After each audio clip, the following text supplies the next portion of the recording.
Quelquefois, tu as un projet divin en toi. Dieu veut faire quelque chose d'extraordinaire avec toi. Tu as eu des signes, tu as eu des confirmations, que ce soit au travers de l'Esprit de Dieu en toi ou au travers de l'Esprit de Dieu à l'extérieur de toi. Tu as eu des confirmations que Dieu veut t'envoyer à un niveau élevé. Dieu veut faire ci, Dieu veut faire ça, Dieu veut faire ci, Dieu veut faire ça. Mais tu regardes ta vie et puis tu as l'impression que rien ne va dans le sens de ce que Dieu a dit qu'il veut faire.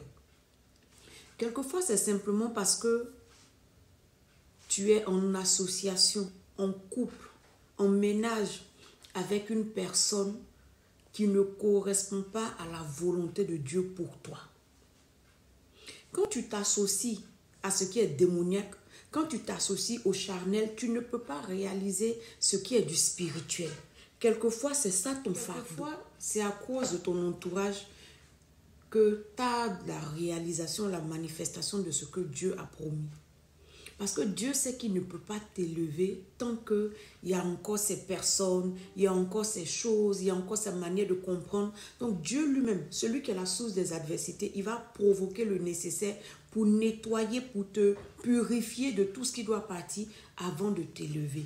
Il ne va pas t'élever pendant que tu es dans la boue, pendant que tu es associé à ce qui est nuisible, pendant que tu es associé aux hommes au cœur dur, pendant que tu es associé aux personnes qui ont des intentions mauvaises pour toi. Dieu ne va pas te lever. Il va te garder à l'abri, il va provoquer les situations pour te sortir de là. Et quand tu seras épuré de toutes ces choses qui te retenaient, en ce moment-là, Dieu va te lever. C'est là que tu vois qu'il y a certaines personnes qui sortent de ta vie et des choses se réalisent. Des portes s'ouvrent. Tout ce qui était fermé s'ouvre. Dieu sait que si tu t'élèves dans ces conditions-là, avec cet entourage, avec ces gens qui sont dans ton sillon, il sait que si tu t'élèves, la bénédiction qu'il va te donner là sera détournée par le mal et pour le mal.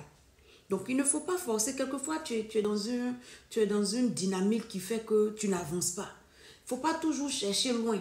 Ça peut être les gens proches de toi. Ça peut être que, c'est pas forcément que les gens là sont mauvais en tant que tels, mais c'est que votre association n'est pas voulue par Dieu.